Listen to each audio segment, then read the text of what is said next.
Okay, as a BA, we all understood that we need to communicate with clients and transfer those information to the development team. Then what is the need of user, right? So what we are discussing about these tools, we will find at what stage of project development you will be using these tools in what manner, so that it will be easy for you. What is the need of these tools in BA career?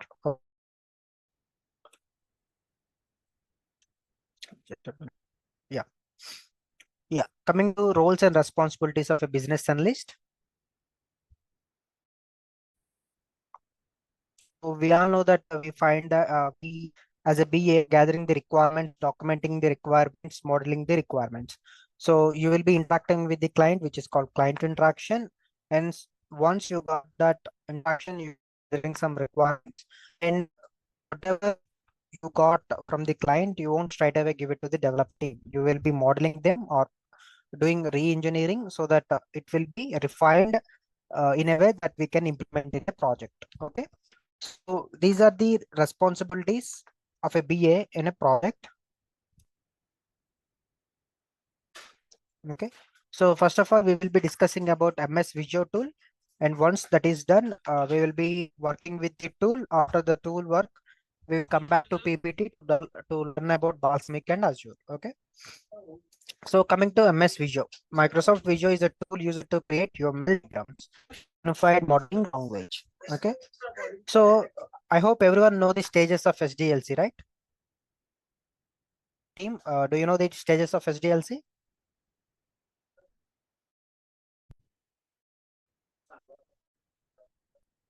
Any response from your side?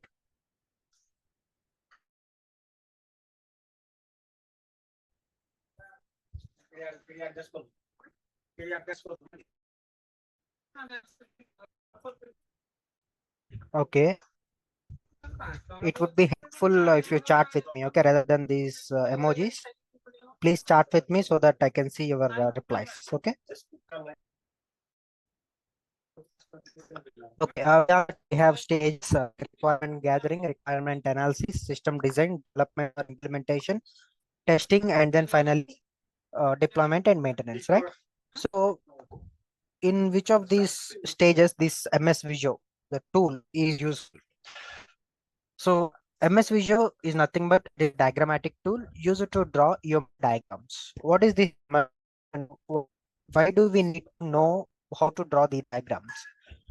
See, UML diagrams are nothing but those are the uh, universally approved diagrams to translate business requirements into system requirements. Okay.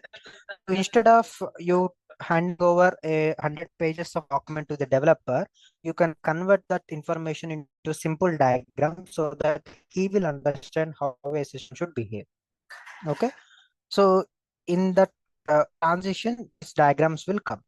So we have total 9 UML diagrams. Those are 5 static and 4 dynamic. Ones are sequence, package collaboration and deployment. Dynamic or sequence, activity, state chart, and collaboration. So as of now, we will be knowing about 3 tools: use case diagram, activity diagram, and sequence diagram. But with the MS Visio, we will be drawing 2 tools: use case diagram and activity diagram. Sequence diagram will be drawn by the developers as a BA or to know how to read. Okay. Let us go with next tool. Yeah. Use case as we said, use diagram and activity diagram will be drawn by the BA, and sequence diagram is done by developer. And from whose perspective or whose point of view we are drawing these diagrams, use case diagram will be drawn from the user's perspective. Okay. And activity diagram will be drawn from the system perspective. So thinking how a user will interact with the system, we will be drawing use case diagram, and thinking how a system will be drawn. Is it okay now, team? Does my voice clear?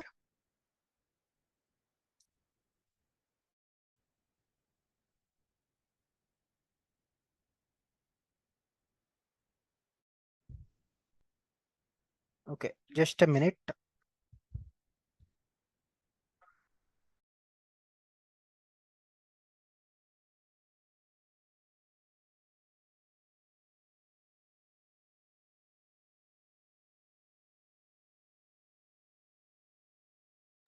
Yeah, is it okay now? Can you hear me clearly?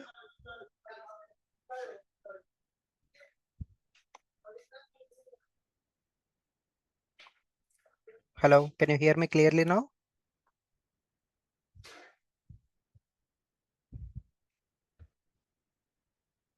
Yes. Okay. Yeah, coming to use case diagram, as we discussed, that is use perspective drawn from thinking how a user will interact with the system, and diagram will be drawn using how a system will be interact performs.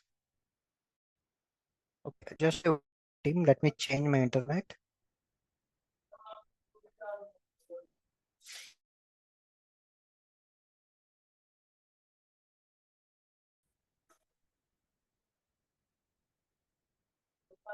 Yeah, I hope it's clear now.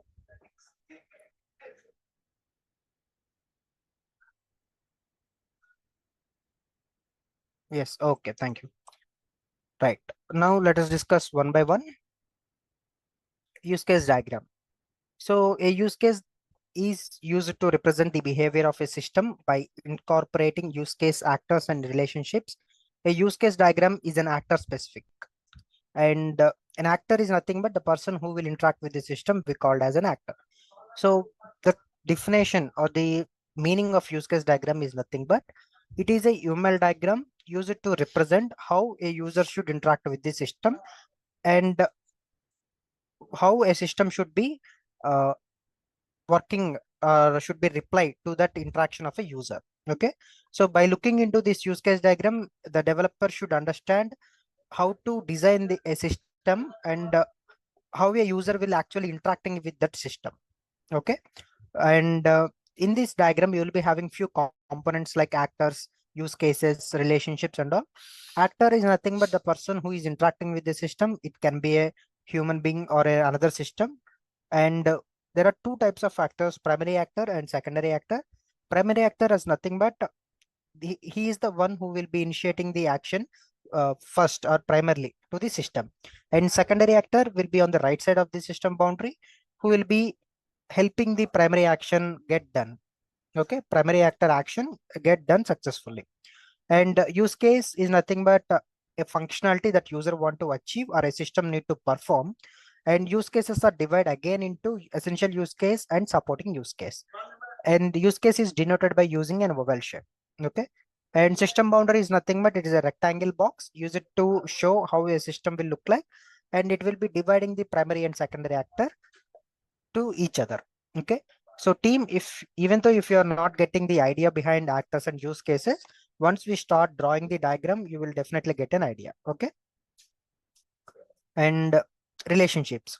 So there are three relationships like include, extend, generalization between the use cases. Okay, and include is nothing but whenever a supporting use case is must and should for essential use case, then we use include. Extend is whenever a supporting use case is an optional thing to have, then you will use for go for extend. And generalization is nothing but an kind of inheritance where supporting use case will get some properties from essential use case. Okay, or else think of it as a there is an action need to be performed. Until unless you perform that action, you can't go for next step. If you are having in that kind of situation, then you need to use generalization relationship. Okay, activity diagram. Activity diagram is a flow chart to represent the workflow. So activity diagram is nothing but it is a flow chart that shows how activities or a process is flowing inside the system. So as we said, activity diagram is drawn from the system perspective. So we don't have any actors in here. All you have is a control flow, how actions are performing in a sequence manner in an activity diagram.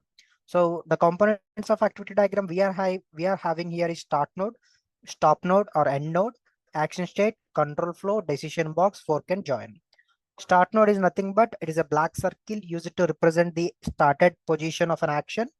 Action state is nothing but it is a rounded rectangle used to symbolize the action is happening inside that uh, rectangle. Okay, and control flow is nothing but a kind of arrow showcasing the flow of action.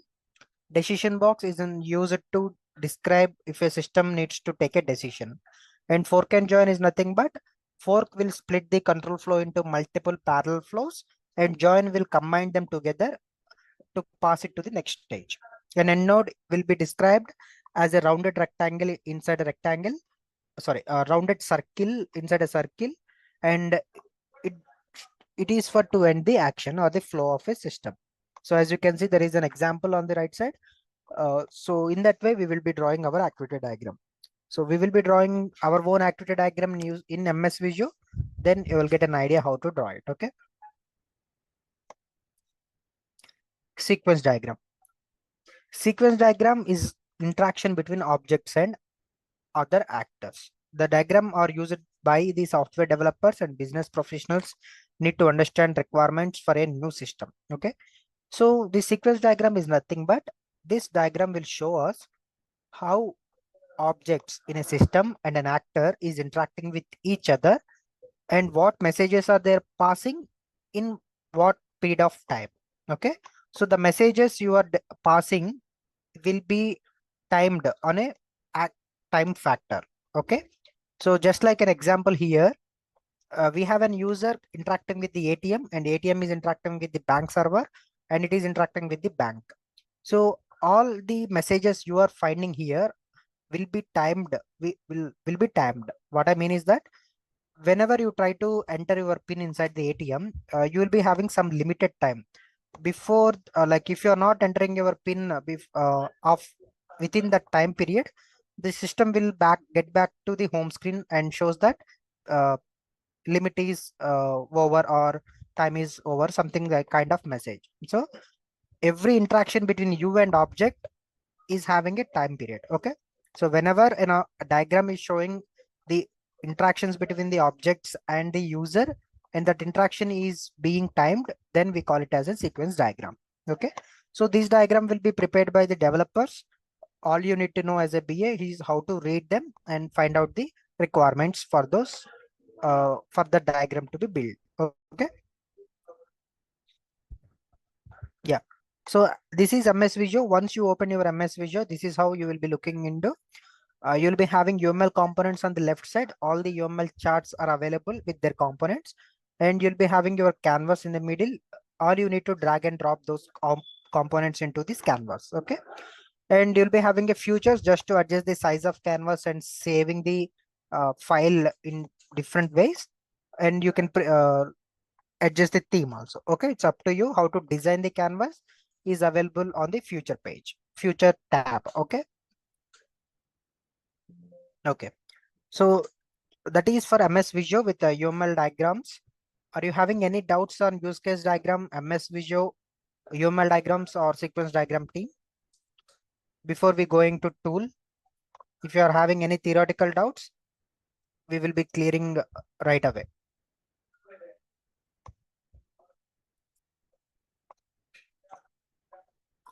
Okay. What about others?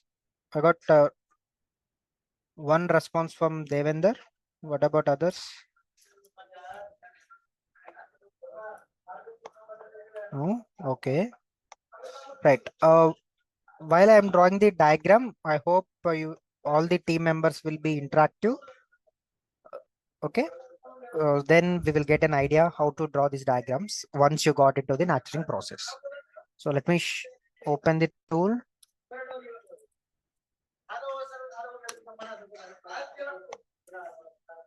Let me enlarge it. Okay. Right. So once you open the tool, this will be your interface. On the recent templates, you won't be finding any diagrams here because these templates are recently used. That's why I'm saying here. For you guys, you can find your UML diagrams, software and database. Click on it. You'll be seeing UML model. Double click on it and you'll get the page that we seen in the PPT. Okay. Select your use case, UML use case to find the all the components of the diagram. Let me adjust the size of the canvas. Let's have 75. Okay.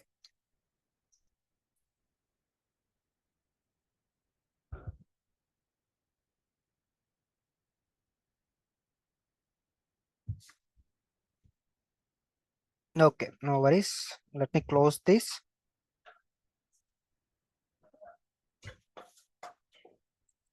So once you open your MS Visio, go to software and database.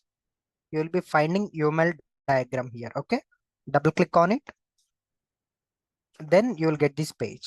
Okay, you can adjust the size of the canvas by entering the amount like 75 or 80% and select your use case. So you'll be having activity, all the charts, select use case to get the use case components. Okay. So now we will try to create a use case diagram just for an example sake. We will take an example for e-commerce. Okay. So everyone has used at least one time the e-commerce website, right? So it will be easy to design. So first thing first, team, whenever you are creating use case diagram, you need to take system boundary first and then name your system accordingly. Okay.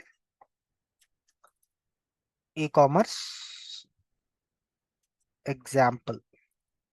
Okay. So this is our system. This rectangle shape is called system boundary, and whatever use cases are nothing but functionalities of system. Okay. Whatever use cases you are dragging and dropping inside this rectangle, it means the system will only perform those use cases or those functionalities. So even though if you're drawing some use case diagram after this stage in this after stages of nurturing, if you're like if you're placing use case somewhere outside this rectangle box, then this it will make or it will look like that system is not performing that functionality. So be sure that use case will always inside the system boundary. Okay.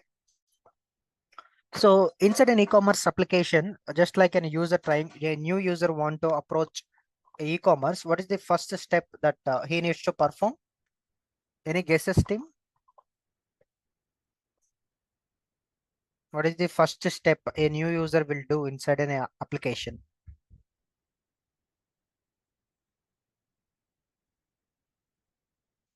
Yes. Sign up, login, register. Yes. Everything. Yes. Okay. We will go our old fashion. These days we have login right away, but we will go with registration just to have few steps. Okay. So this is an actor. Actor can be a new human being or non-living thing like a system. For our case, our primary actor will be a new user. Okay. So this new user want to interact with the system and he want to register inside the system. So the system essential use case is registration.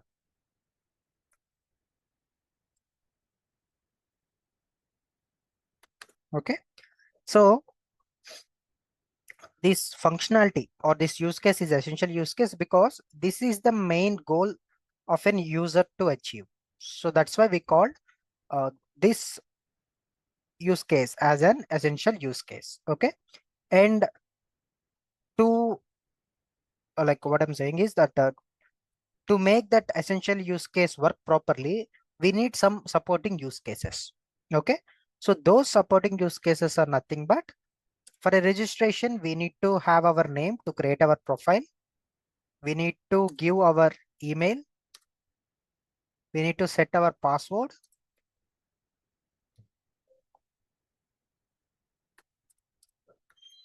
Okay. Maybe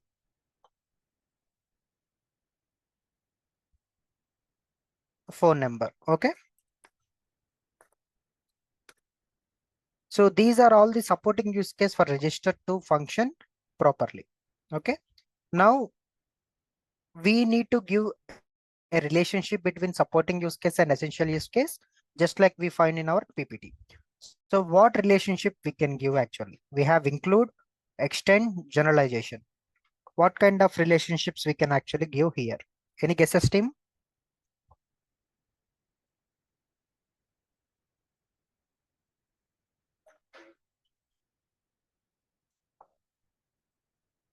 Include. Okay.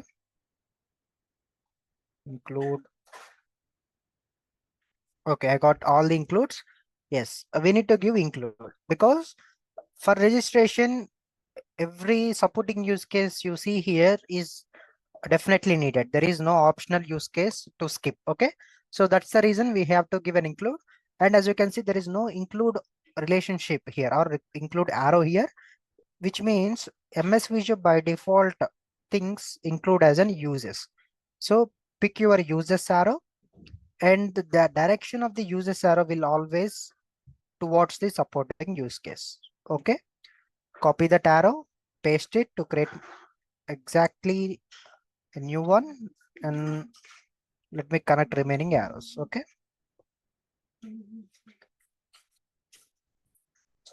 other arrows. Okay, now you can see that register is essential use case, and the all these are supporting use case that helps register to function well. Okay, and now we need to show that user is actually interacting with this register uh, functionality. For that to happen, we need to take a communication line, connect to his hand, and then connect towards the essential use case. Okay, make sure the essential use case always comes from the actor's hand and connected to the essential use case. If you select that arrow like a communication line, double click on it, you can see end one and end two. You can remove those two ones. It doesn't change anything, but it makes the diagram little clear. Okay, and now we can see a new user is trying to register the application. He want to give all these details, but even though if he gives all these things, there should be a mechanism or a person who makes this registration get successful, right?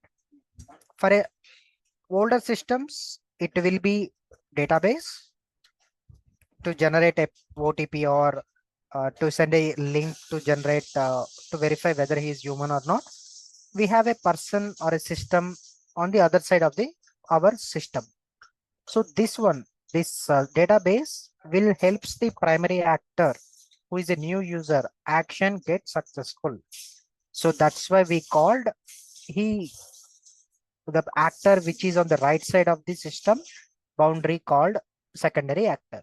Okay, secondary actor will helps the primary actor action gets done. Okay, and the secondary actor also need to connect with this register functionality because he is also in a way using that to validate the new user details, right? So let me double click on this arrow to remove N1 and N2 just to make it clear. Okay, now we are done with the registration. Now we need to log in, right? After registration, now we need to log in with our email and password. Let's say email and password, and let's have a forgot password. Okay, and now team try to identify what kind of relationships we can give between these three supporting use cases to log in. What kind of relationships we can give?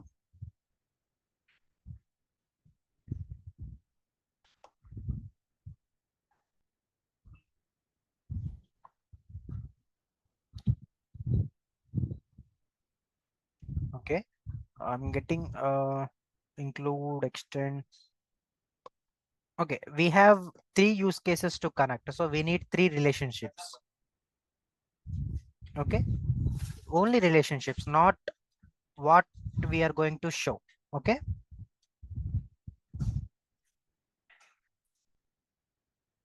okay, I got few answers. Okay, so before that, check this once. If you select an arrow and right click on it, you can see a right angle connector. If you click on it, it will be automatically get adjusted. Okay, let me click on right angle connector, and then you can drag it outside this.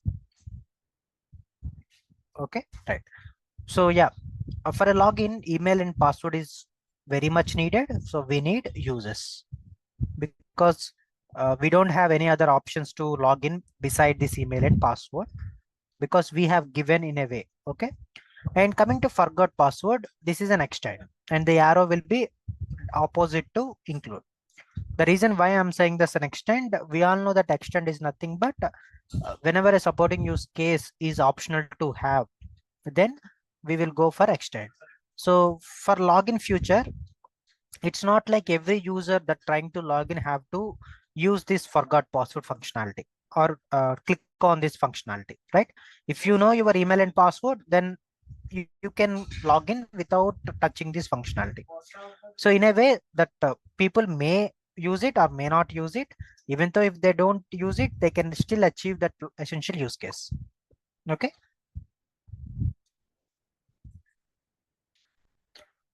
No, actually supporting use cases, it's not like always extend, because if that supporting use case is an optional thing to have, then you will use extend.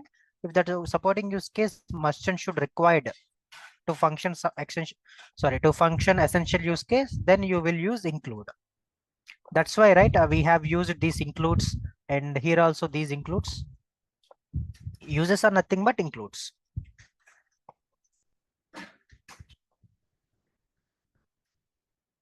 Okay, right. Now after login, as a user, what we will do, we will go to products, right? Like a product catalog or something to search out to find out our products. So we will call it as product catalog. And remember, this is an example, and we are just creating an MVP. If you have a real client, he might have lots of things. Okay, so maybe you may have OTP or you may have Google account to log in. So for his request, then you need to create that supporting use case. So it's up to the requirement what you are getting from the user. It's not always it is fixed how you draw a diagram. Okay. Yeah. So we got product catalog after our login. So what kind of things we will do in a product catalog? We will search for the products. We need our search functionality. We need our filter functionality, and we need our add to cart functionality. Okay. Now what kind of relationships we can give between these three relations, sorry, supporting and essential use case? Any guesses, team?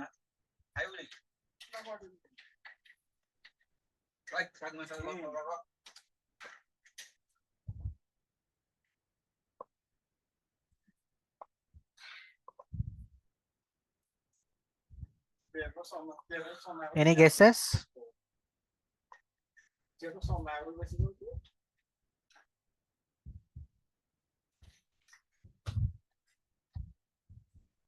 Okay.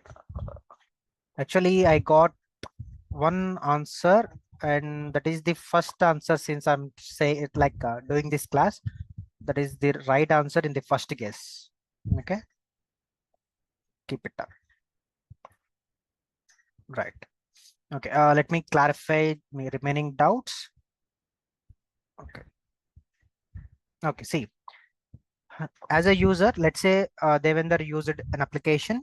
He go to product catalog. There, if he's want to look for shoes, if that page start of it or by default showing some shirts and pants, he will search for it, right? And let's say Chitra is or Chaitra use looking for some dresses, and she is finding some shoes, some dresses by default. She will use filter, right? And if Pranjal is looking for what he like got what he is looking, she will directly add them to cart. Okay. So in among all these criteria, you are doing whatever you want depending upon your uh, need. You are doing all these functionalities different for each other, right? So here we can't restrict users to do any one of the functionality. That's why all these functionalities, search, filter, and add to cart, are optional things to have. Okay. So in that way, we will go for extend, connecting towards the, sorry, this one, right?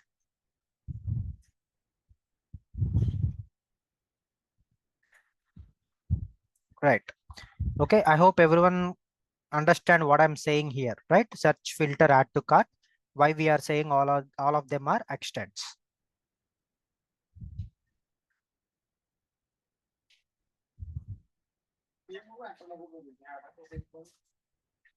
Team, everyone got why we are using extend here?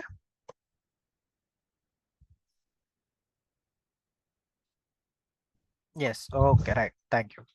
So now let's say someone got what they're looking for and they added them to the cart. Okay.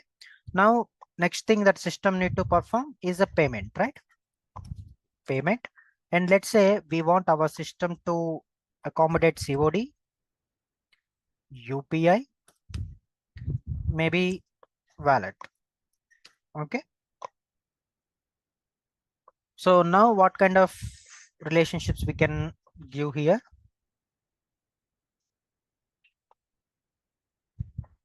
Any guesses?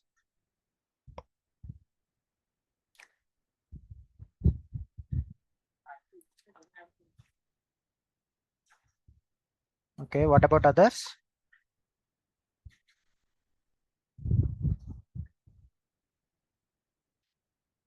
Okay. Let me check others answers also. Okay.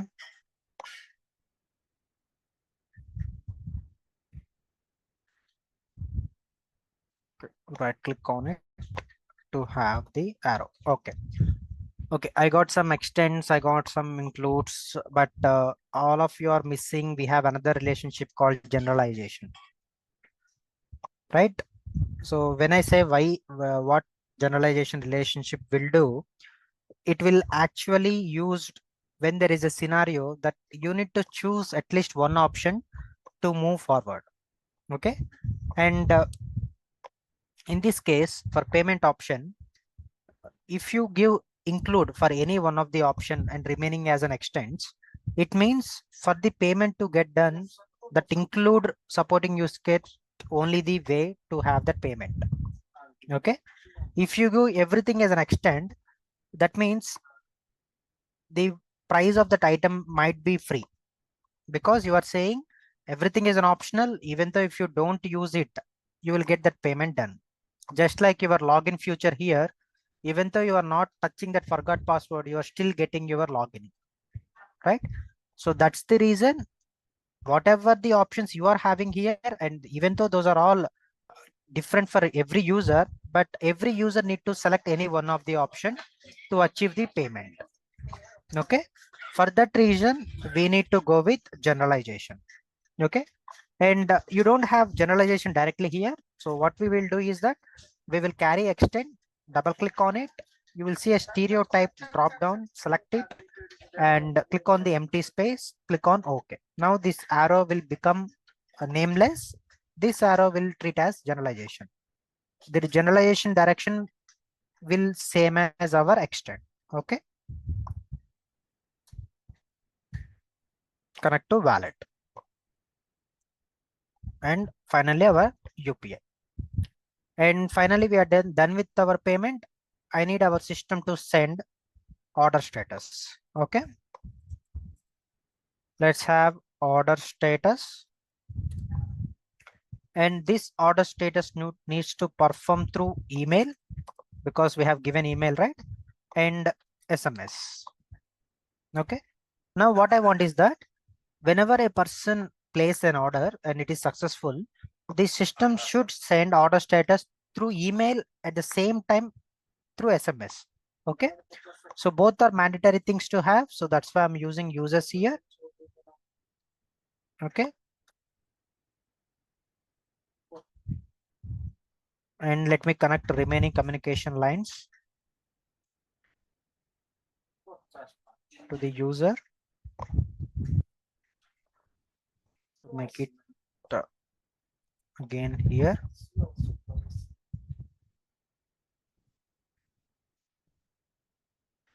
Right click connector. Okay. So this is the use case diagram that we'll be drawing for a system. Any doubts on use case diagram, team? How to draw it, or any doubts on the functionalities?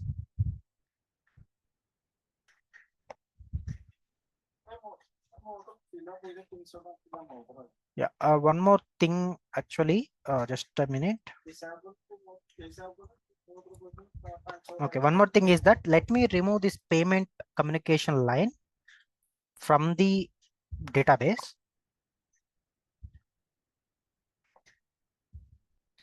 Connectors, okay, just give me an example. Let me show you an example. And yeah, see, let's say it's not like there should be only one primary actor and one secondary actor to a system. Okay, depending upon the requirements, you can have multiple ones. Let's say this is our e-commerce application, right?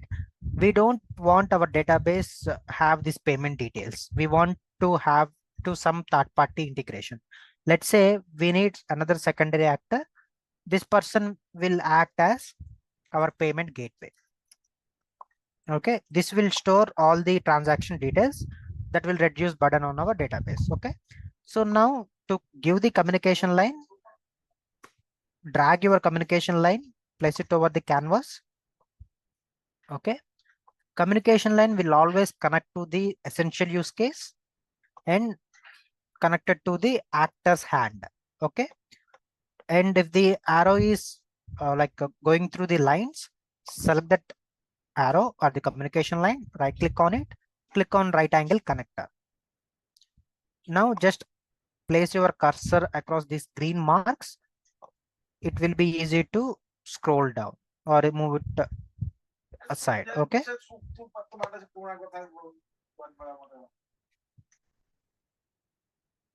okay, did everyone got how to create these communication lines?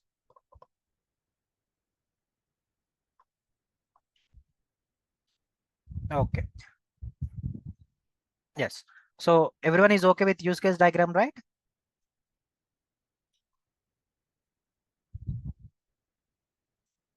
Okay, now we will try to create an activity diagram.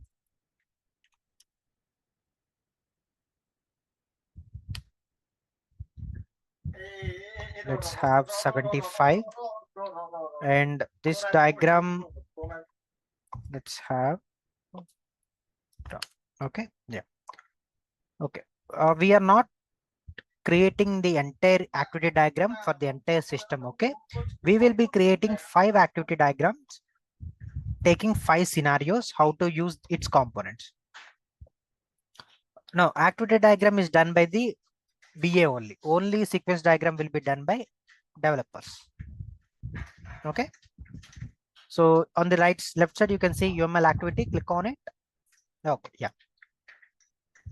so we will take 5 scenarios that mostly every activity diagram will have in it, and for those 5 scenarios or 4 or 5 scenarios, we will create our activity diagrams. Okay, so first one is decision box. So it is mandatory that a system need to perform a decision every time. Then we will use a scenario and we will try to create an activity diagram that solely shows how a decision box will work. Okay, so let's take an initial state. Initial state is always the starting point of the activity diagram. Take a control flow, connect it, move towards the flow. Okay, now take action state. Let's take an example. Let's say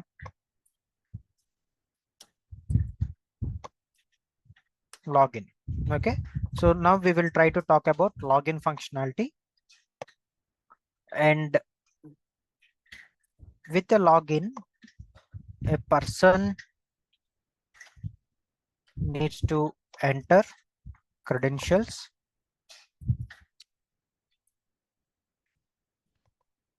and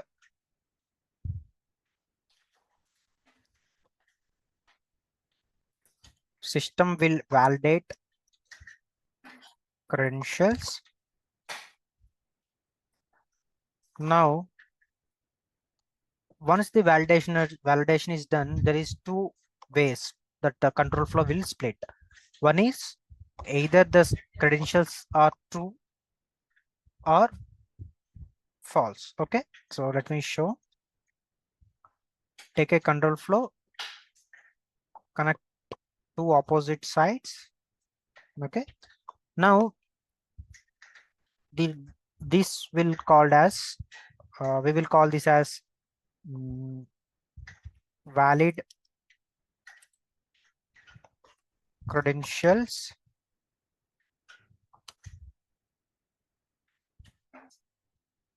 or let's say not valid here itself, logged in successful,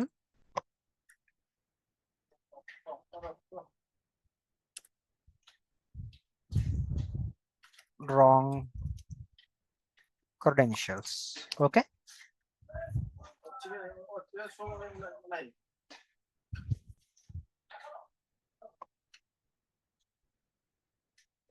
Yeah, we need two action states. Okay, because this diagram will be given handed over to the developers, right?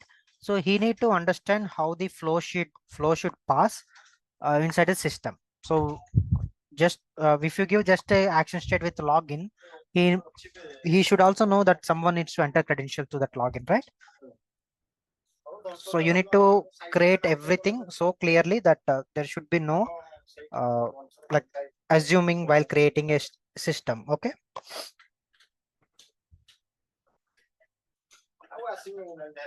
Yeah. Now validate credentials is done by the system. This diamond shape is nothing but decision that we are taken from here. Now the system has made a decision. If the if the credentials is valid, then he will be logged in successfully. If it is not, we will show an error called wrong credentials. But we will be using this decision box for different scenarios. Now, just like uh, action states that we are using to show different kinds of situations, this diamond shape is also used for branch and merge also. So that's the reason user won't like developer won't understand if this diamond shape is for decision or branch and merge. Okay. So to make this diamond shape as a decision box, then the arrows that are coming from this decision box should contain some information on it. Okay. So select the arrow, double click on it, select the guard condition. There you can mention whatever information you want to show him. Invalid credentials. Let me move this aside. Okay. And this will be our valid credentials. Okay. So now we by looking into it, we can understand this diamond box actually splitted the flow into two parts. One is invalid, another is valid. And for invalid, this is the action need to be do, and this for the valid, this is the action to be done. Okay. So this is how you will be creating a decision box. Finally, we need to end our flow. So let me end this state with final state. Okay. So now, as you can see, the wrong credential has stopped here. You can do one thing. You can connect these wrong credentials to again back to enter credentials. Like just like our usual applications, if you enter some wrong credentials, it will say wrong credential, try again, right? So you can do that, or else you can add another action state for forgot password. Okay, then he can understand, the developer will understand after a wrong credential has been entered, we need to suggest forgot password option. Okay, so it's up to you how to create this activity diagram based on the requirements you got from client. For our case, we will try to make it simple by connecting it to the enter credentials. Okay, so whenever a user enter wrong credentials, we will just show him try to enter credentials one more time. Okay, so this is how a decision box will be created. Okay, let me create another page. This will be activity diagram 2. So now we need to create branch and merge. So there is another situation when user will select any one of the option that is available for him. So then how a system should work. Okay, so we will take another initial state. We will take a control flow. This time we will take a payment functionality. Okay. Now we will take another action state. Let's say choose mode or something like choose mode or UPIs maybe. Okay. Now we need to split this control flow because we have at least three, right? In our use case diagram, we have COD, UPI, wallet, right? So now we need to split the control flow using this decision box itself. But in this case, it won't act as a decision box. It will just act as a branch. Branch will branch the control flows into multiple available flows inside a system. Okay. When I say available, it means if your system is having two more uh, modes, maybe a debit card or net banking, then you will have another arrow. Okay. So it's up to the modes you are having. So this time we will have UPI, maybe COD, wallet. Okay. Let me connect the arrows. Right click on it. This one also. Right angle connector. Now let me connect all these things together.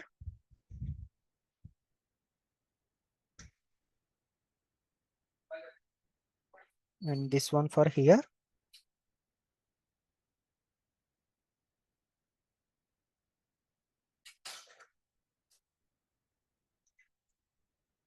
And now we will be joining all of them inside this diamond shape. And this diamond shape will be called as merge. Okay, because it is merging. Okay, no need of this arrow. It is merging the divided control flows. Okay, so this diamond is called, the first diamond is called branch because it is branching the control flows, and the last one is called merge because it is merging them together. Okay, the reason why every flow is merged together because it doesn't matter what option user will pick, he needs to pay at the end, right? So that's why we will taking it directly to the payment is done. Okay, this is just assuming that nothing goes wrong inside the payment. Okay, let me end this state here, just a minute. Okay, so this is a branch and merge activity diagram, and see, you don't have any decision here. You are just assuming that everything goes right. Even though if user select any one of the mode, payment will get done. And maybe instead of this directly end state, let's show him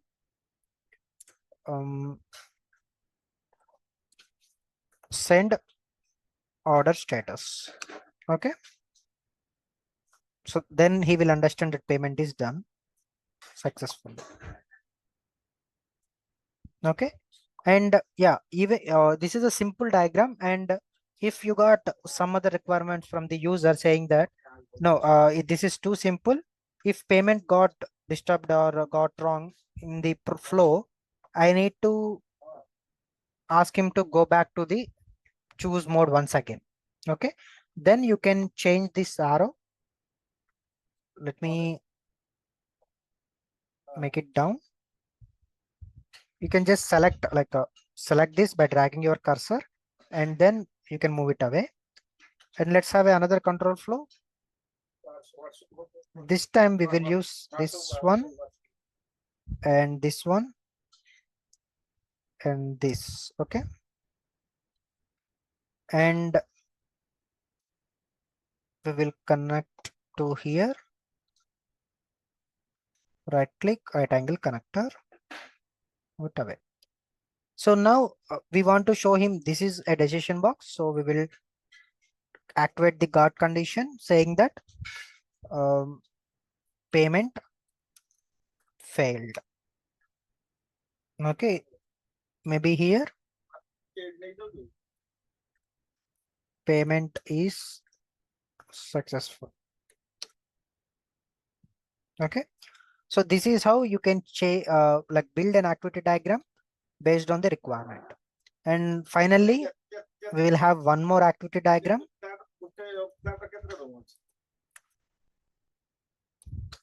Okay, let me adjust the size.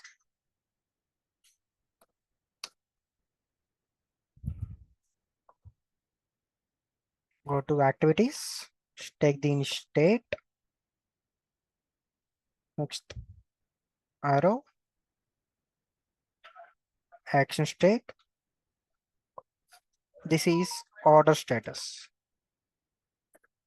Okay, and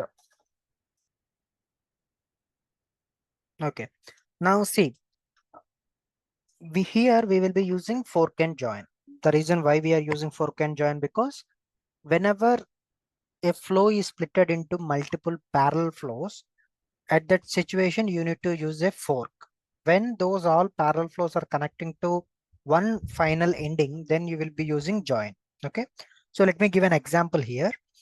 See, whenever you try to withdraw some amount from the ATM, you will enter your pin. You will try to enter your amount pin and then click on OK maybe. So once you click on OK, that single action will be splitted into parallel actions. How is that means? Uh, in the back end of the system, it will check your pin is right or wrong with the bank. It will check whether the amount you entered is less than the bank balance. It will check um, the amount, like it will count the amount before it hand it over to you, right? So the single action, that withdrawal amount, has been created three parallel actions. The two parallel means all these actions will performed at a time or in a sequence manner. Until all these actions are successful, you won't get your money. If any one of these action, maybe your pin is wrong, or maybe you don't have that much of money, you won't get your withdrawal amount back. Okay, so whenever an action is splitting into two parallel flows, then you need to work with fork and join. Okay, fork will split the control flow into parallel flows. So in the symbol you can see one arrow is divided into two parallel arrows. Okay, let me adjust the size. So why we are using here? Because as I said, I want our system to deliver SMS notification and email notification at the same time whenever order is successful, right? So that's the reason I'm choosing fork and join. Okay, so here we will have email status, SMS status. Now we need to merge these control flows together or join these control flows together.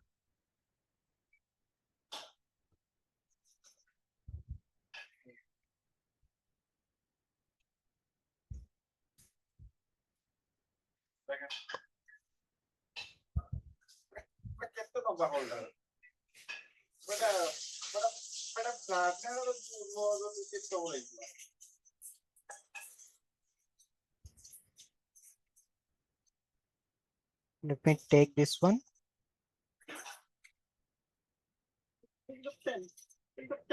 Here status delivered. Okay, and finally we will end our action. Okay, so this is how we will draw your fork and join. Okay, we have decision box, branch and merge, and fork and join. So these are the three prime situations you will face while you are drawing activity diagram. Okay, okay. Any other doubts, team, on the activity diagram?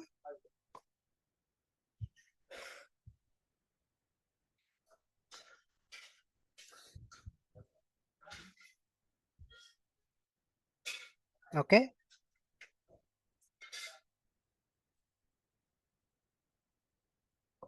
What about others? Any doubts on activity diagram?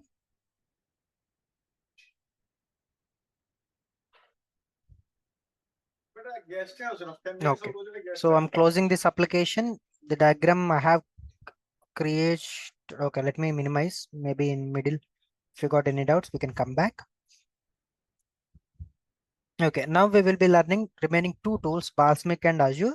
These two tools are completely different. Okay, you will be designing pages here. So why as a BA we need to design pages? Won't it be work of an designer, okay, or a UI UX team? Okay, you will understand why we need these tools once we are finding this theory of these tools. Okay, so team, once the theory is completed, we will take a 10 minutes of break. Then we will work with these tools. Okay,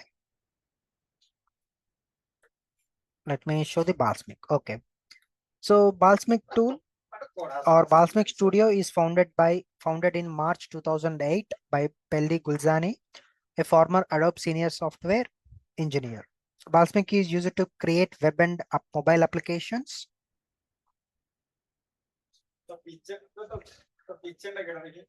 No, Figma will be Azure, okay, Azure type. Balsamiq and Figma is different. The functionalities is different. Okay, right. Balsamiq is used to create web and mobile application user interface design tool for creating wireframes or mockups. Wireframe is a raw visual representation of a website or app design. It is like a blueprint. Wireframing helps the stakeholders to explain their requirements efficiently of the system. A mockup design is an improved version of wireframe. It shows how our future system will look like. Okay. Okay.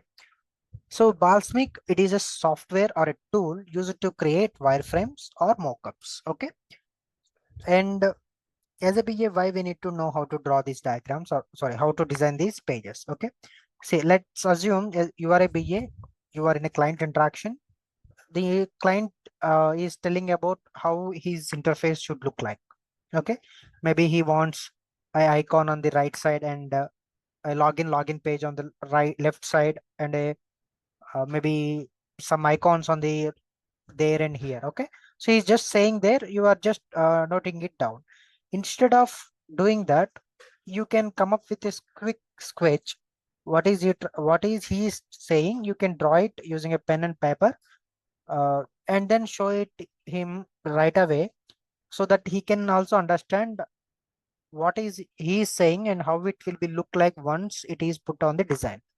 So there you can get the quick design and a quick uh, outcome using these wireframes. Okay, so that's the reason as a BA you will be knowing how to draw wireframe and mockup. Coming to mockup, it is a bit advanced than wireframe.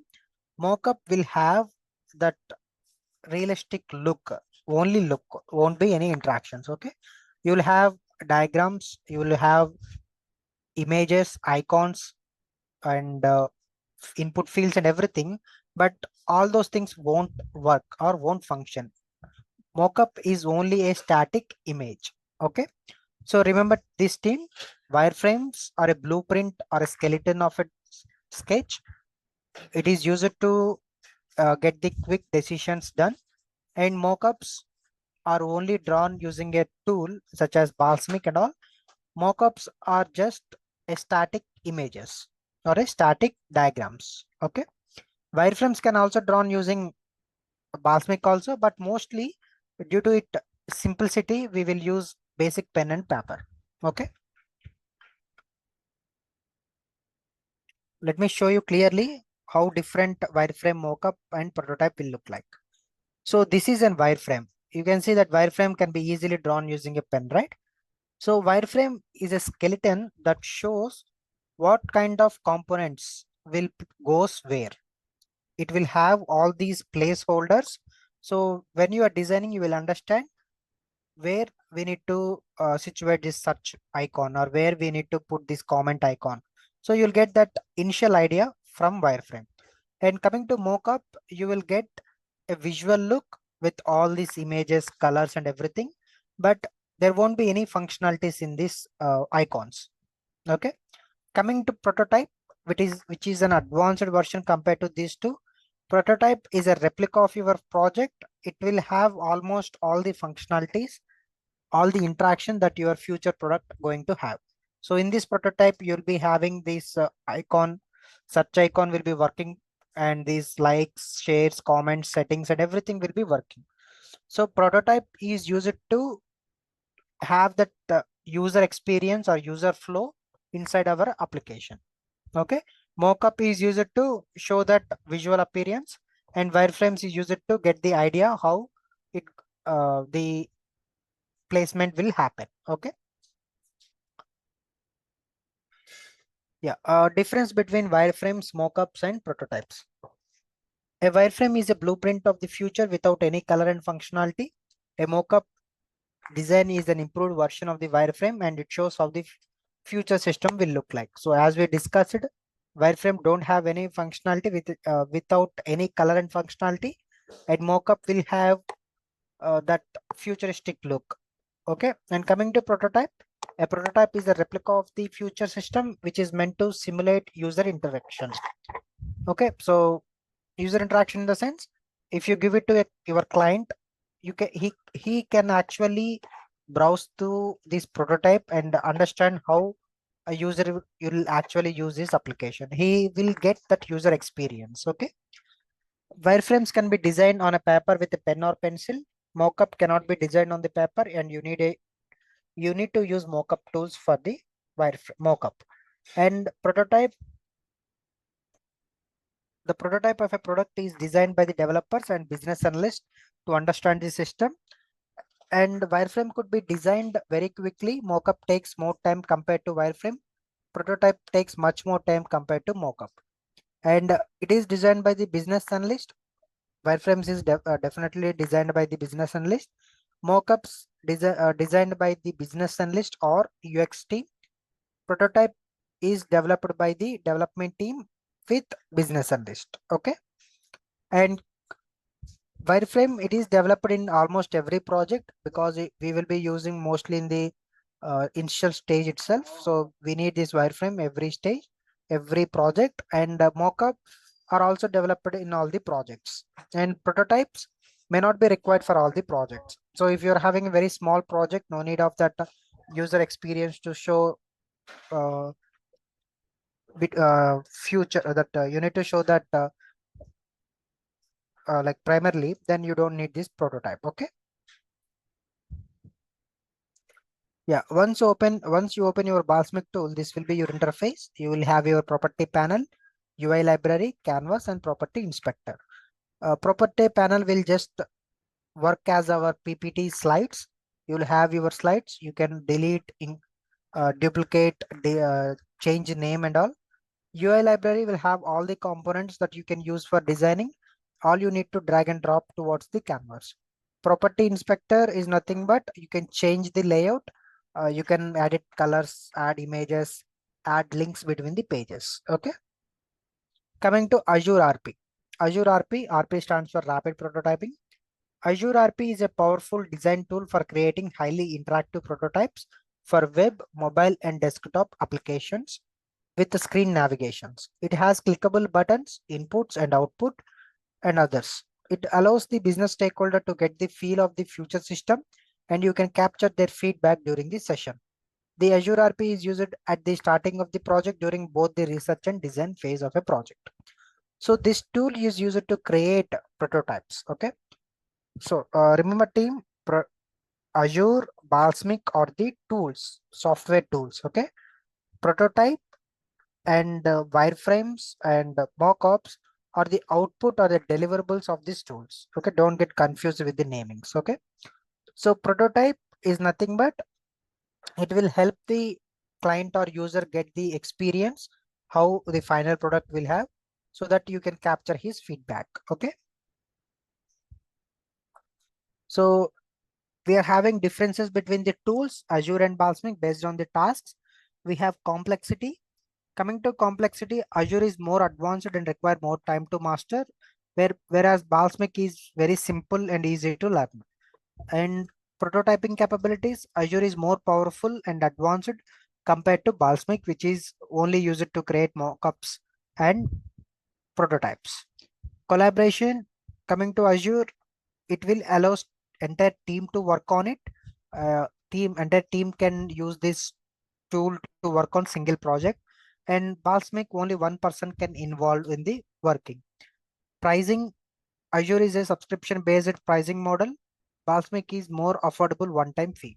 Output format, Azure will give the output in the forms of HTML, CSS, JavaScript, and even PDFs. And Balsamiq can only give the output in the form of PNG, PDF, because it is all static images. Okay. So this will be the interface of Azure tool. Once you open it, this will be the interface. You will be having your sitemap, widget, UI library, canvas, and interactions and nodes. Once again, sitemap will actually work as our PPT slides. These pages are nothing but think of them as a slides. Okay, you can create, delete, duplicate, add. You can do lots of it. And widgets are nothing but the components that you need to use them to create the pages or the design. So you need to drag and drop the components or the widgets from this layout to the canvas. Okay. In UI library, you'll be having options like size and the colors and everything. Here, the small icon with the play button, you can see, right? This icon will use to preview our design on the Chrome. So you can actually see that user experience once you design the pages. Okay. And finally, our interaction nodes will have a few functionalities to make these pages you are creating more interactive in nature. Okay. Once we are creating the pages, you will understand how it will work. Okay. So team, we are done with the theory part of Balsamiq and Azure. Are you having any doubts on the theory?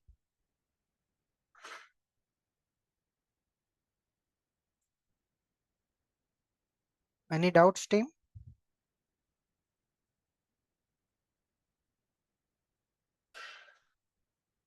Okay. Right. If no one has any doubts, we will take a 10 minutes of break. We will continue our session at 9:30.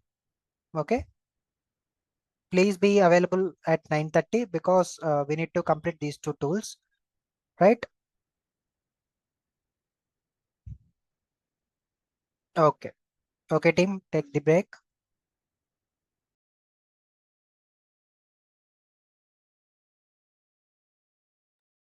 As a BA, mostly you will be using Balsamiq, okay? And the prototype will be also used based on the project size. Okay, if you need more uh, feedback from the client, then you will go for prototype, because with prototype only you can get that user experience, right? Okay. Okay. By 9:30, please be available, team. Take a small break.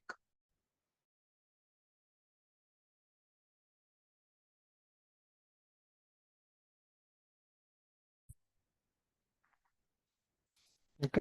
So this is how a Balsamiq will look like once you open it. Okay. So now we will try to design few pages, and we will understand how to work with it. Okay. Right. Let me resize.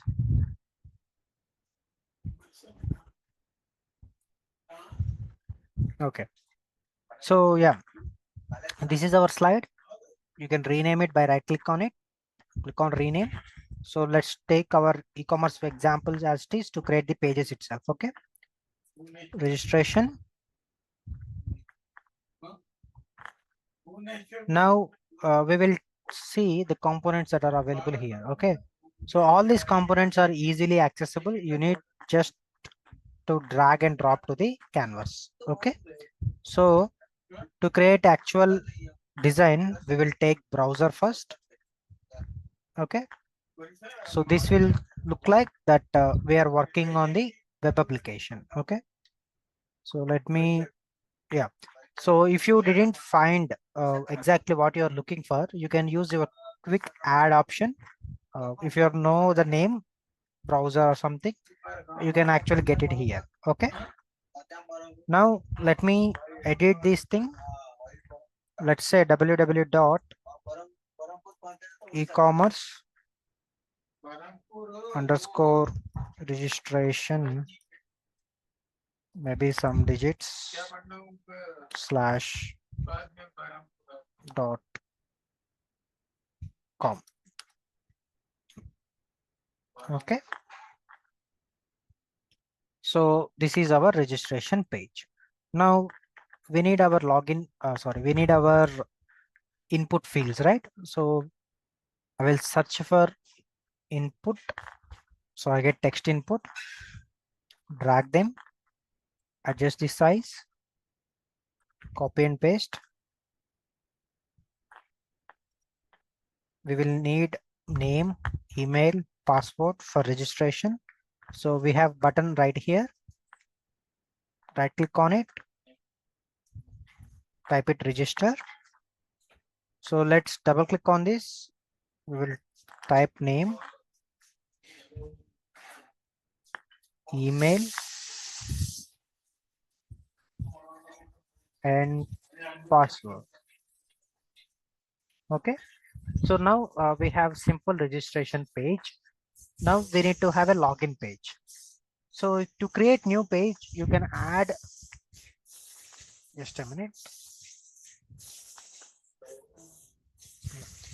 You can click on this new, or you can right click on it, click on duplicate.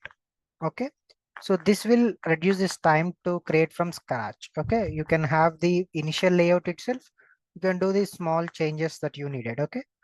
So right click on it, change the name from registration copy to login. This time for login, we don't need this name, right? Select that uh, component and click on delete. Email, password, and then let me adjust it to login. Okay, so now we are done with registration and login. Let me duplicate it once again to create product catalog. This time we don't need these two, right? So design will absolutely up to you how you want to create this diagram or this design based on the client interest. Okay, so for our case, we're just going to create a simple design. Okay, so let's take a small image. Let me resize it.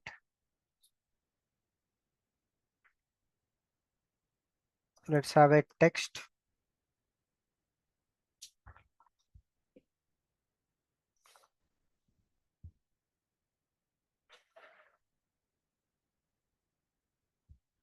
So you can bring it upwards or the front by clicking these icons. Okay, you can see layering options, right? You can find out, bring it to front. Now that is available on the top side. So you can adjust that. Let me copy and paste few items. Let me add some text here. Maybe shirts.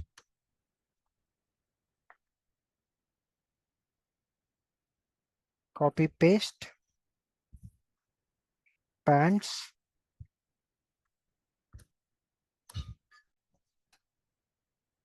Again, this time maybe shoes. Okay. So we will have a circle button. So this is just to show that user can add it to the cart. Okay, if you click on the plus icon, it will mark it as add to the cart. Okay.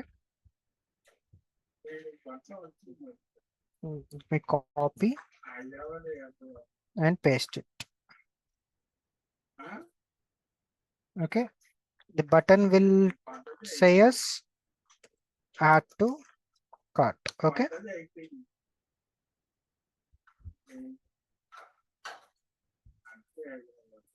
And one more thing that you can see, if you click on or if you double click on the image icon, it will let you go to the file explorer so that you can add a image here. Okay.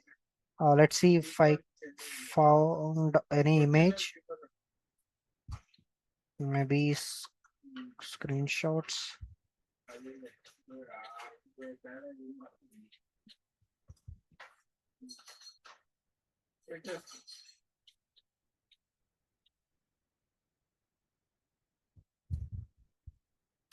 right? You can actually get an image from your local system. So all you just need to double click on this image icon. Okay. So now we are done with our product catalog. Let me duplicate once again. Now this page will have or will behave as add to cart. This time, let's say we don't need these things.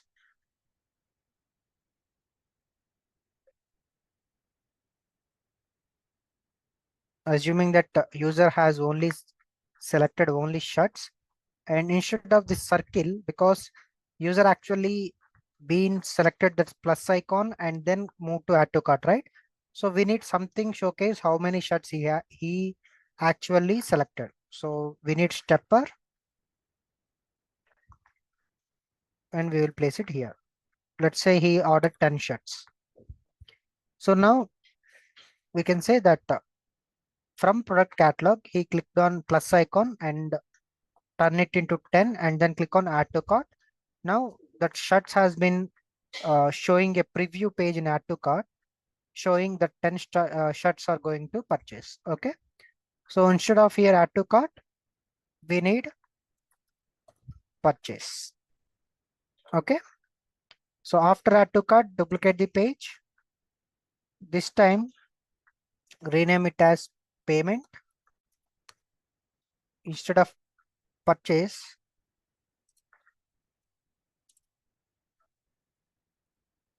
make, just a minute, make payment. Okay. So I will take another sample text. We'll call it as choose mode.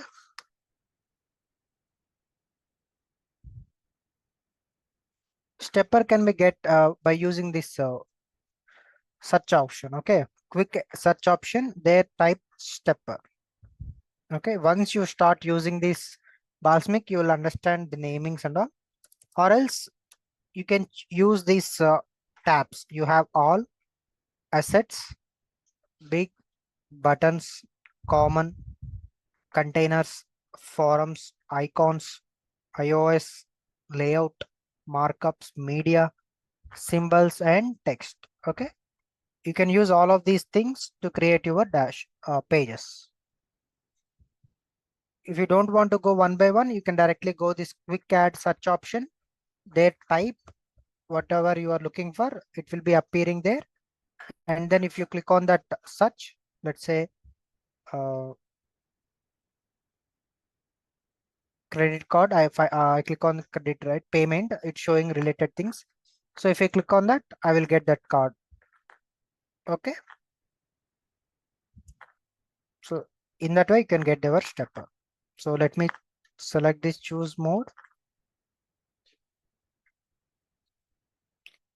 So we have our card.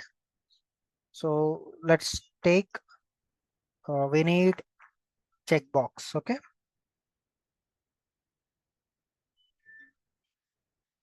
This checkbox will say card. Okay. And maybe this time, let's have shopping cart. And this will indicate as COD. Okay. And let's see, do we have any UPI? No. Maybe net.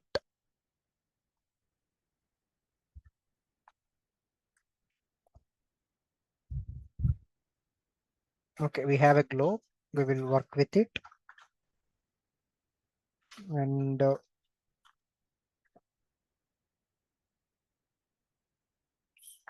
let me paste here. And here it will act as COD, and this will be our net banking. Okay, and make payment and duplicate the page, rename. This will be our order status page. We don't need all of these things. We will remove one by one. If you delete anything accidentally, you can control Z, you get that deleted part. Okay, so let me remove these things. Select it and click on delete button. Okay, so let me think. Let's have an alert box or a bell icon. Maybe alert box is fine, and it will say order is confirmed. Okay,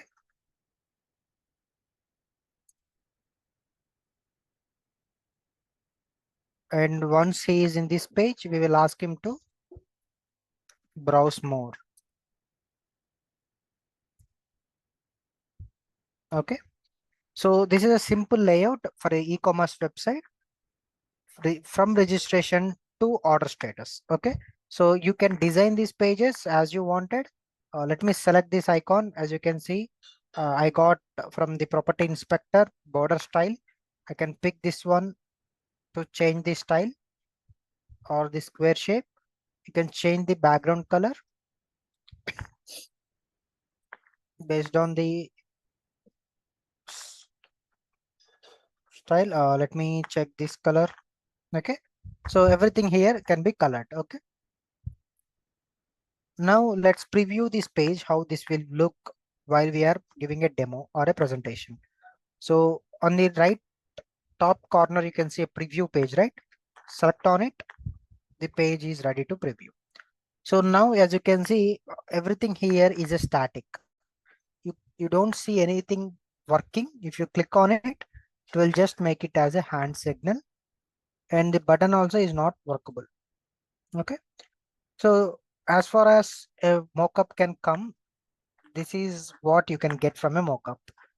You can actually show and see that visual appearance, but there is no functionality in this image. Okay, click on escape to go back to the page.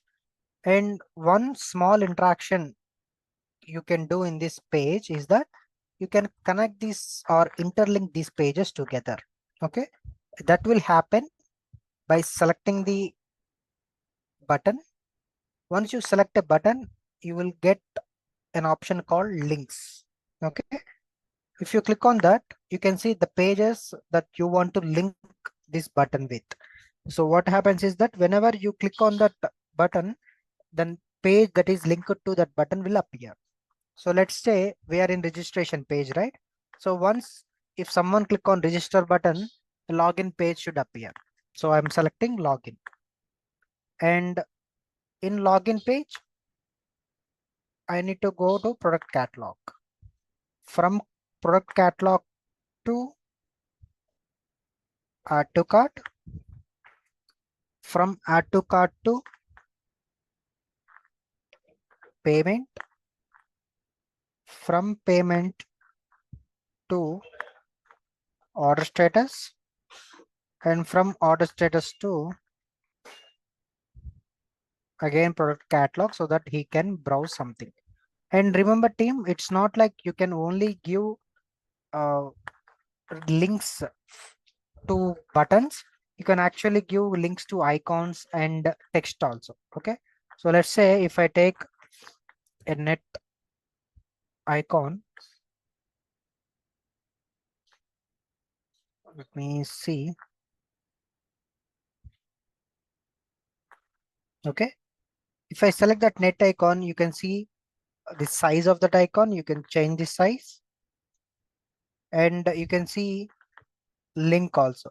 You can actually link to to the next pages. Okay, so let me change it to something. Okay, right. Okay, like now let's try to preview.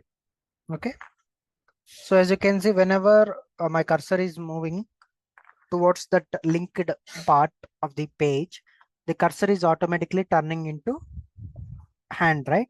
So if you click on register, if I press the register button now, you can see that login page is transformed. And if you click on login, you will go add to cart. And again, these won't work. Okay, this is still a static one. Wherever you have given links, only those things will be working. So you can get purchase, make payments, browse more, again come back to here. And one more thing you can do is that you can select this. Sorry, you can't even select this check boxes. Okay. Again, make a payment, browse products. So this is how it will look like once you design the pages. Okay. Click on escape to come back to the portal. Sorry, pages. And now let me clear this. Okay. Right. Okay. Okay, team. Any doubts on this tool?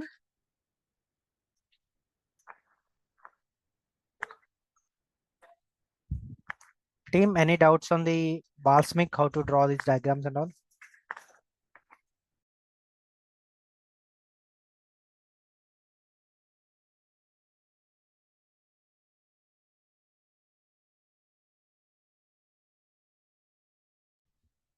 Hi, Deepthi.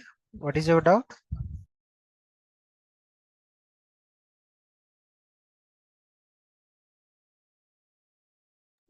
Okay, no problem. See, to create a link, you need to select an icon or a button. So let's say I have selected this one, this icon. And once you select that particular icon or button, on the right side, you can see this link option, right? If you select this checkbox, sorry, if you click on this arrow, you can see all the pages that you have created. Okay. So if you click on that particular page, now this link will move converted as this icon will be connected to that page. So whenever you preview the page, it will take you to that page. Okay. Right now we are on the same page. That's why we don't get a new page. Okay, Dipti, did you get how to create the links? Okay, right. Okay, right. Yeah. Okay.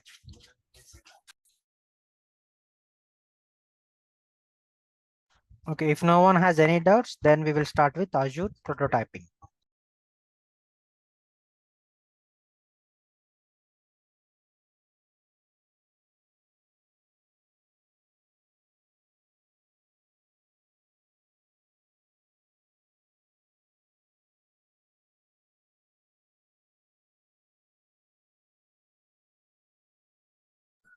Okay. So once you open Azure, this will be your interface. You can see all the pages on the left side. You have home, page one and everything. And you have your widgets. Okay, let me resize. Using these widgets only, you have to create your pages. Okay, let me remove these things too. And this one. And you have everything here for the sizing and colors and everything. Once you started creating, all those options will start to appear. Right click on this home page, home option. You can change, see add, move, delete, rename, duplicate, everything. Let me rename and change it to register. Okay, we will try to create same pages that we created in Balsamic so that you can actually see how advanced Azure tool is. Okay, and you can add multiple pages. You just need to select that page, right click on and click on add. You get options like you need to add child page, sibling page, or sibling page after. Child page is nothing but you will have a hierarchy just like these pages. If you click on that, everything will go disappear. You can see page one, page two, page three are under the registration, right? And if you add a sibling page, let's say before, you can get that parent page just like before. Okay, if you are after, if you click on after, That sibling page will be created after that sibling page. Okay, let me delete it. So to get actually you can see we have only limited widgets here, so we need to use only these limited ones to get our pages. So let me take a rectangle. I just need to make it look like a browser. This time I will take another one to mark it as a header.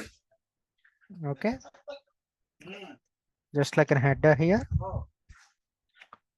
So once you selected that rectangle, you can see style, right? Properties and style. Let me adjust this one. You can see corner radius. You can adjust the radius here. Let's say 12. The corner will be rounded smoothly. Let me take it 12 again. Okay. So now let's have buttons here. And you can see two options called button shape and HTML button. Okay, so button shape and HTML button will both give us a buttons, but the difference is that this button shape, the one we have got from this button shape icon, will allow us to customize it. Okay, but this submit button won't allow us to customize.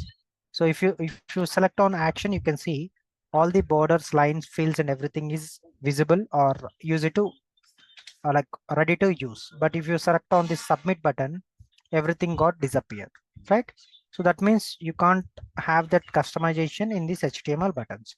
So whenever you are trying to create a prototype, the suggestion is that go with button shapes. Okay, so let me size it, copy and paste, and again,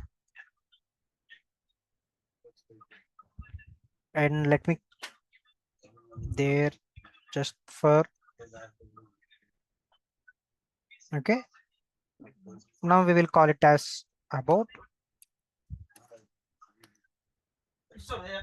maybe contact, maybe info. Okay, and you can have this image icon, right click on it. Okay, not no need of any right click, you can just double click on it. It will also open your what we say that file explorer. You can actually get it here. Okay, so let me take a small, maybe this one itself. Okay, I think it is too large. Okay, let me delete this. Let's have a placeholder. Okay, instead of image, let's have a placeholder saying that we will have an image there once we created fully. Okay, so let's say we have text fields. It will act as our input fields. We need name, password, and email, right? So let me adjust these things. Okay, and finally we need a button, right? We will mark it as register. Okay, let me color this one, this one too. Okay, and let me preview this page. Right, you can actually enter some kind of data here. Okay, name, email, password. See, by starting itself, you can see how advanced prototype compared to Balsamic. You can actually interact with the prototype you have created, and all these buttons are clickable, but as of now we didn't give any links, right? So that's why we can't access these buttons. Okay, so as you can see, one small issue here, even though it is working, you don't know which field is for what. You don't know any of the which one is for email, which one is for name, or which one is for password, right? So to change that, we actually have an option. Go to properties, select the field, click on hint text. There, type whatever you want user want to see, and then it will appear when you once you preview that. Okay, let me preview this one. Now you can see everything is here, and if you start typing it, that hint text will automatically got disappear. Okay, so you can have that hint option. And one more thing, you can actually set that field type also, just like our data type. You can set the field type, select the field, whatever field you want, click on type, and then click on password. Okay, and let's say maximum length 5. Okay, it means the field will act in a way that is actually taking a password, and it will allow only 5 values. So let me refresh the page, and so whatever I'm typing here, it is actually converting into kind of password, and you can see only 5 values it is taking. Okay, so you can see the changes you can find between Balsamiq and prototype. Let me take this entire page, Control A and Control C to copy everything. Page 1 as a login page, right? Rename it as login. Okay, we will remove these things. We will have our email and password,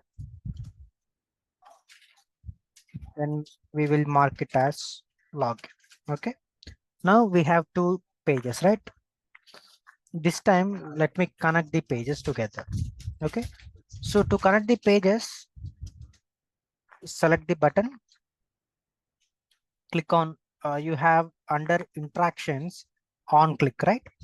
Click on click, double click on it. So why we are selecting on click? Because we want next page to appear when someone clicking on that button, right? If you want next page to appear if someone just passing through button, then you can click use on mouse enter. Okay, so based on the events you want to select that decision, you can select the events here. You have double click, mouse down, mouse up, mouse over, long click, everything. So for us, registration button just need to have on click. Double click, on click, you can see links, widgets, dynamics, and everything. We just need to open something, right? So click on open link. We need to open login. Okay, and you can see you can actually open the pages that you have created, or else you can check this icon, check this link to an external URL and enter some hyper URL link, maybe www.youtube.com. This will automatically takes to, if someone click on registration button, it will automatically take to the YouTube page. Okay, so it's up to you what pages you want to connect. So for us case, all we need to go to login page. Okay, click on OK. Now as you can see, a case 1 has created under on click. The case is saying that open login in current window. Okay, so let me preview the page. Okay, the page is already previewed. If you click on this preview icon, it will be previewed, but it will create multiple pages. So let me, if I preview again, you can see 2 pages is appearing, right? So just for our case, we just refresh the page, it will automatically get adjusted. Now click on register, the new page is appearing, login. Okay, so now you can see how links will be created. Let me select this entire thing once again. Let me paste it here. This time we don't need these things. I will take another rectangle box. I will add an image. Okay, to image.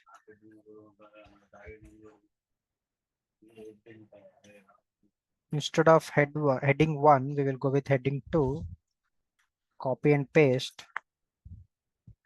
This one may be shirts. This one may be shoes. Okay. This page we are creating right now is product catalog. Okay. And let's have new page. Sorry, new 50%, 50% off on shirts. Okay. Let me resize this. Okay. And coming to login, here you can actually do more than the links. Okay. You can actually validate what a user is entering and how to like let the user to the page. Okay. To give those conditions, we need to make the conditions. Just a minute. Okay. Select the things that you want for that condition. Okay. See, let's say you want what kind of email he is entering and what kind of password he is entering. And whenever I click on login button, those two things to be validated, and then only he can go to this product catalog. Okay. So we all know that in applications, like in older applications, whatever entering, it doesn't matter. Even though if you're entering wrong details, until or unless you are clicking on login button, it won't validate those information, right? So here the condition is activating when someone is clicking on login, not when someone is entering details. So the case we need to give, or the condition we need to give to the login button, not the text fields. Okay. So let me select the text field. Let me name the text field. I will tell you why we are naming the text field in a minute. Let's say this is as email ID. This will as a password. And this is as a login button. Okay. Now select the login button. Click on click. Open link. Product catalog. Click on OK. Okay. Just now we have created a link to login page to product catalog, but we didn't give any conditions. So to give conditions, again click on case 1 again. Here you will be having add condition. Click on add condition, and you can see text on widget. If you click on drop down, you can see what you are actually validating. You want to find the text what they are typing on the widget, or if you want to find the length, if you want to find the state or is selected off. So it's up to you what kind of uh, options you want to check. Okay. So let's say text on widget. Now what widget you are finding, like is it an email, or is it a password, is it a button, or what is? Everything in that page is a widget. So you can see all these things are widget. So if I click on this drop down, you can see everything as a shape. Okay. That's why I said it is good to have names for that widgets. So by default, Azure will take everything as a shape. So right now we are taking text on email, right? Select the email. You have conditions like equals, does not equal, less than, everything. Let me take an equal, and you can have value, variable, selected state, everything. So here let me take, we need to COEPD. Okay. This time I will take password, and okay, and contains a value, number, hash. Okay. Now that what are the conditions I am preparing here is actually showing in a kind of description in the bottom. So it is saying that if text on email ID equals to COEPD and text on password contains hash, then open the product catalog page. Okay, right? Let me. Okay, before you can click on OK. On top you can see satisfy, right? If you click on drop down, you can see all any. If you click on any, it means it will only take only one condition, like is it email or password. If anything, if any one of these is right, then it will take that as a S and move it to the product catalog. But as of now, we will take it as all and then click on OK. Now you can see the case one. Case one is like validating the email password. Once those two are true, then only it is moving to product catalog or opening the product catalog. Click on OK. So just to show that password is actually working, let me change the type to text. Okay, because if it is in type password, we don't know what we are actually typing. Everything will marked as a dots, right? So let me refresh the page, go to login.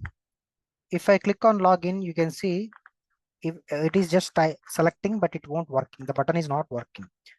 So this time let me give some dummy data. Let's see actually the condition we have given is working or not. You can see still it's not working, right? So let me give the right answer. We are talking about COEPD, and let me type something, but an hash include on it. Okay. If I click on login, you can see the product catalog is appearing. So in this way, you can actually do that condition here. Okay. Now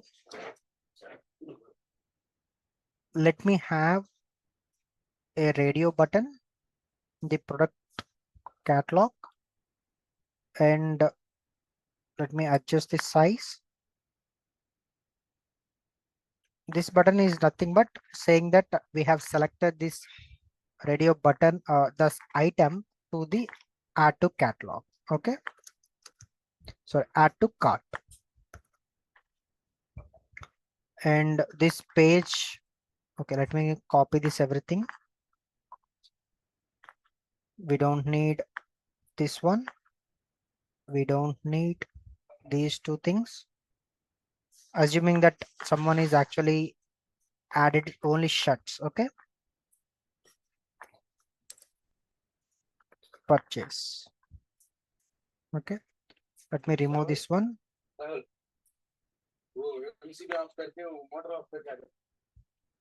Okay, and okay,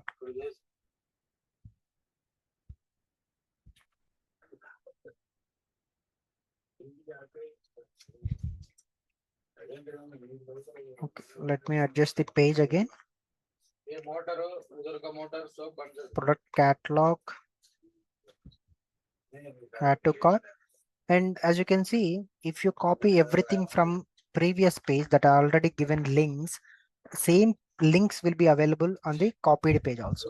So check your links before you make it preview. Okay, so here add to cart is taken from login page, right? So that's why it is still showing open login only. So select that one, select page 3. Okay, we are still to name that page. Let me click on OK. Let me select the page and make it as add to cart. Okay, so now you can see page product catalog is actually connected to add to cart page. Okay, so let me change this add to cart purchase button. Okay, let me have another sibling, sorry, another child. I'm just adding new page. So this will be our payment page, and let's have another page, and here we will make it as order status. Okay, status, status. Okay. And we will take order status entirely, copy, and inside the payment paste here. Instead of this one, we will take a radio button, maybe a check button, or maybe a drop list. Okay. So I'm just taking three different widgets so that you will understand how these three widgets works. Okay. Let me take this COD, make as UPI, double click on it. You can see plus icon to add the items in it. Click on it, the item, so that you can get the editor. Choose mode, and this page as, sorry, this one as UPI, this one as cards. Okay. Select this one. So whatever options you select here, that option will be available. Like it will be visible to the user first. Okay. And let me copy everything. In order status, we don't need these things. Purchase will be transformed into browse products. Okay. Let me change products. Okay. Products.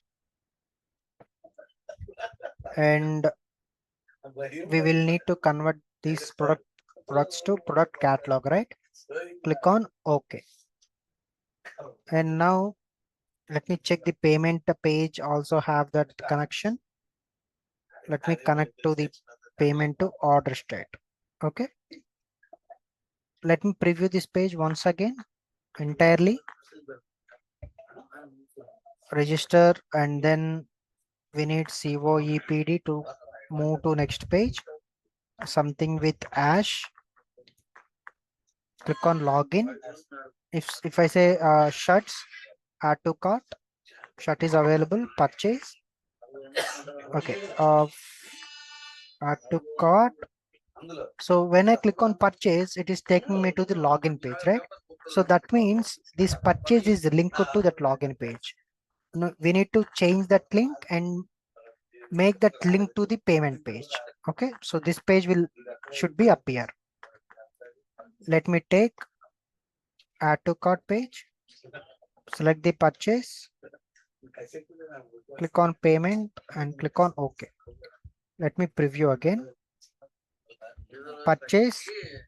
Now I got payment. Okay, so you can select the check boxes or radio buttons, or you can click on drop down to have the drop down option.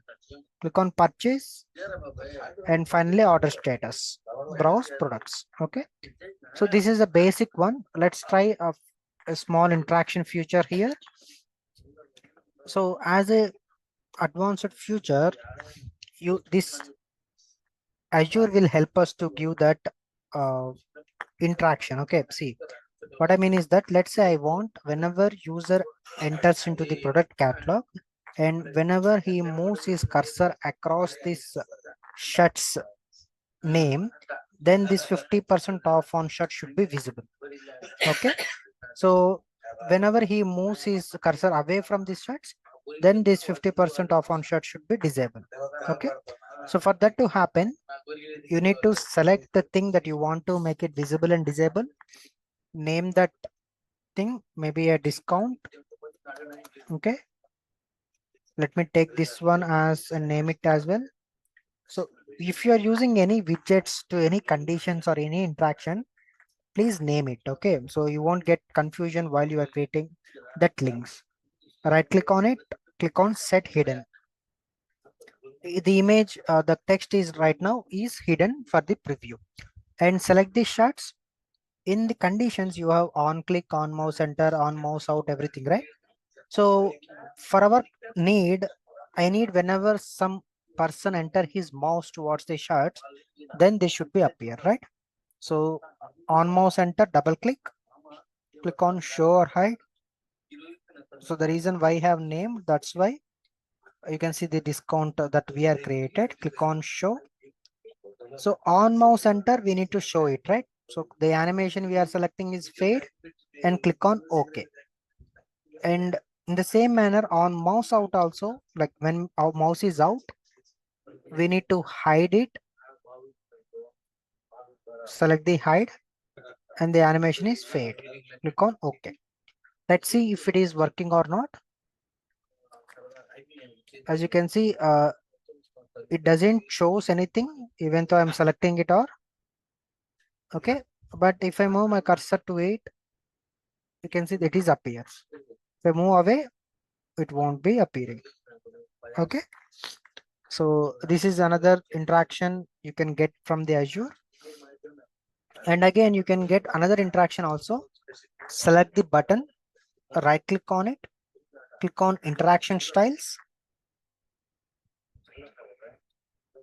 Here, let me make it a big. Let's say I want to fill color, maybe dark and font color as white,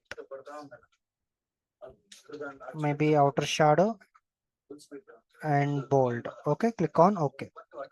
So what I did is that whenever my cursor moves on this button, the button should change its color and everything. Okay.